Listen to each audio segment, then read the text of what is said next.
What's going on, everybody? All right, I wanted to discuss something. I've been thinking about this, and we all know that the new Toyota Tundra is going to be a V6 twin turbo.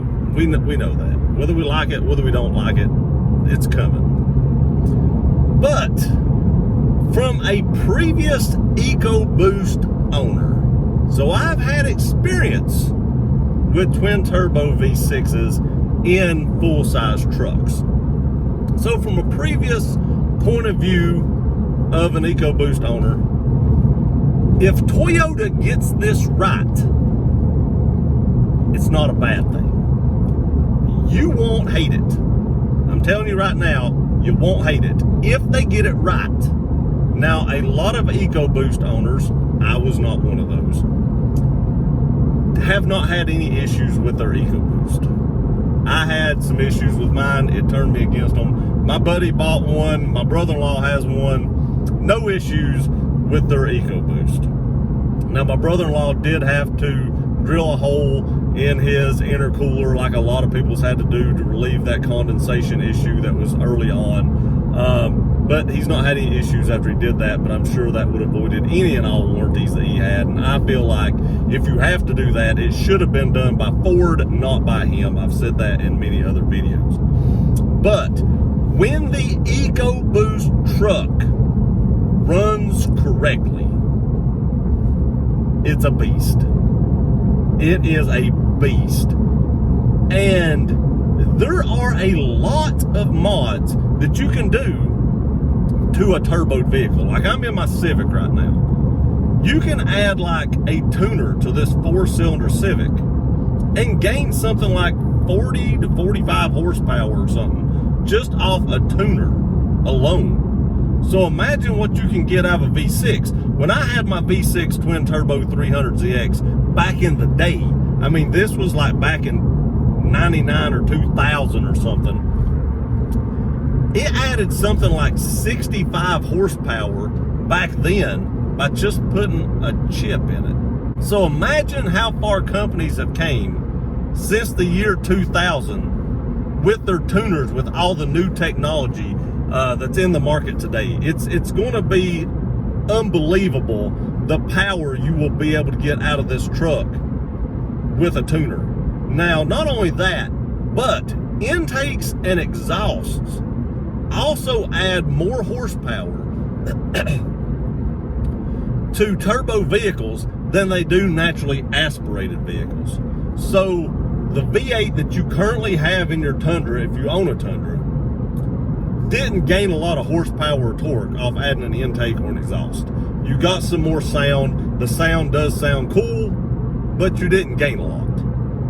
By adding those to a turbo vehicle, along with like a downpipe in the front and maybe taking out the cats, you're going to add a lot. If I'm not mistaken, I believe just the exhaust alone, by taking out the cats and having a more free-flowing exhaust on my twin turbo 300, added something like 60 horsepower also through the exhaust. That's incredible. You take out the downpipes, the cats and all that, full exhaust, added like 60 horsepower or something, man, 55, something like that. It was stupid what you got out of the exhaust. So, and companies also have like dual intakes for a lot of these twin turboed vehicles. My 300 had that. They had an intake for each side. So now you can put this dual intake on there, and that is going to be way louder than just one large single intake. It's crazy the sound you get out of a dual intake on a twin turbo vehicle, and it's also going to make that whistling turbo noise even louder also. Now, I don't know what kind of system they're going to set up on this or not, but just something else to think about is you might be able to add a blow-off valve. Now, I've read that the Honda Civic Si here doesn't like blow-off valves, and you shouldn't put a blow-off valve on this vehicle. But that is one of the greatest sounds that a car can make, in my opinion. And a lot of trucks, you know, don't have that. Let's face it. My buddy said he was going to put one on his EcoBoost. But how cool would it be to be, you know, driving down the road with like a fully modded twin turbo V6 Tundra with a blow-off valve? That would be so cool.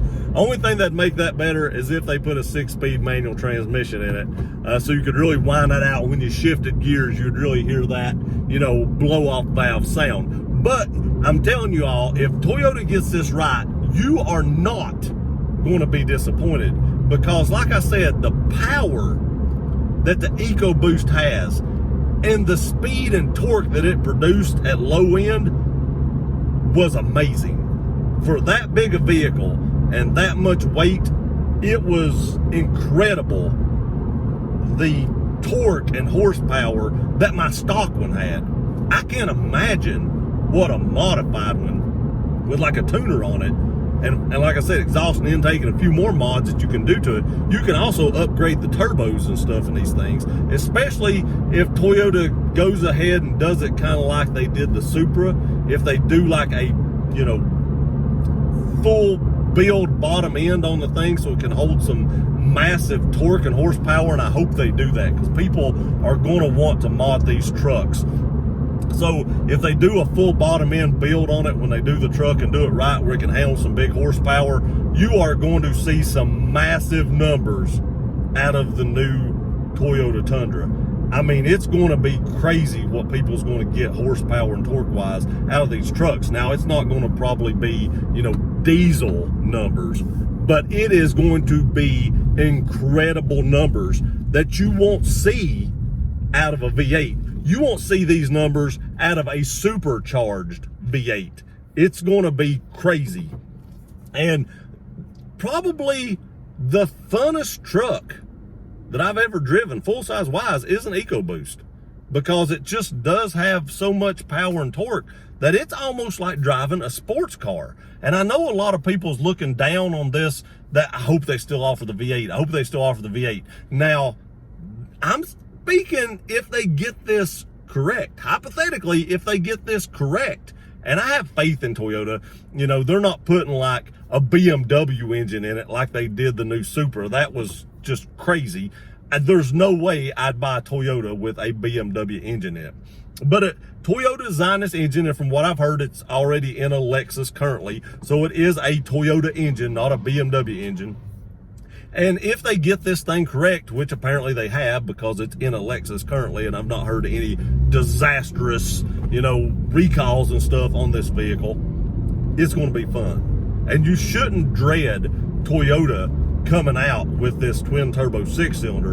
In a lot of ways, you should probably be looking forward to it, because if you're a mod enthusiast such as I am, it is going to be a very, very fun truck that you are going to be able to do endless modifications to.